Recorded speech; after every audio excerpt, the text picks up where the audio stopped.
Teman-teman, ini saya mau cerita ya tentang hiruk pikuk masalah tanah ya. Mungkin jadi pelajaran buat teman-teman yang berinvestasi di tanah ya.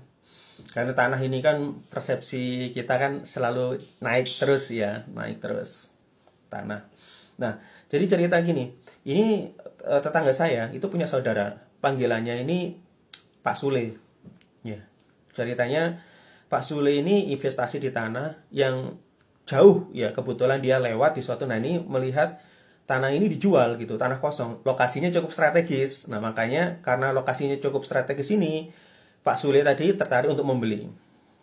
Oke, kemudian setelah transaksi, karena butuh uang, agak miring juga ya harganya ya, akhirnya deal.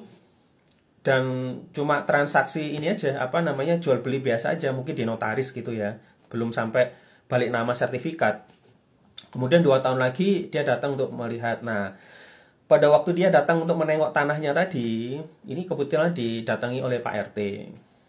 Jadi Pak RT ini sendiri minta izin bahwasanya dia ingin memanfaatkan lahan kosong tadi yang kan kebetulan kan strategis, jadi buat lapangan bola gitu.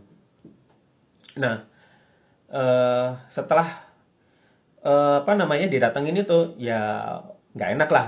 Pak Sule ini menolak gitu kan, nggak enak. Toh itu untuk kepentingan umum ya, untuk kepentingan warga, bukan untuk kepentingan pribadi.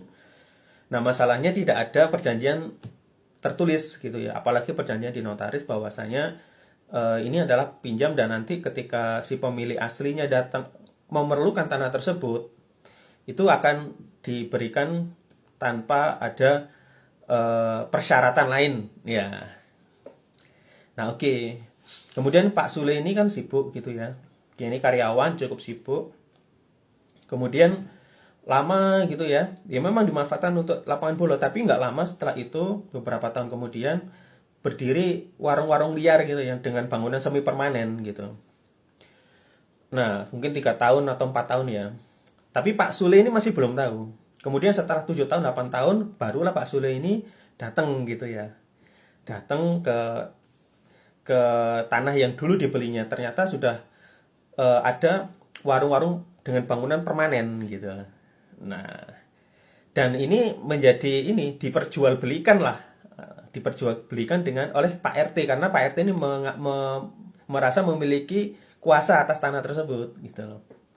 Nah, ketika ingin dimanfaatkan oleh Pak Sule ya, ini otomatis kan karena sudah ada bangunan resmi ya, bangunan permanen, otomatis kan ketika pemilik bangunan ini diusir ya, itu kan otomatis minta ganti rugi ya. Itu yang kurang ajarnya di situ.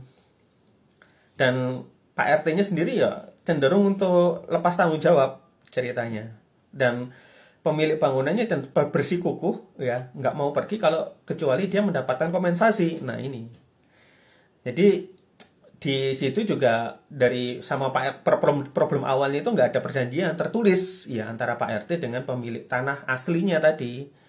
Nah ini yang sebagai Pak Sule sebagai pemilik tanah juga repot juga, karena apa, harus ada keluar biaya untuk pengusiran dan segala macam, untuk bongkar bangunan atau gimana. Nah itu yang menjadi masalah.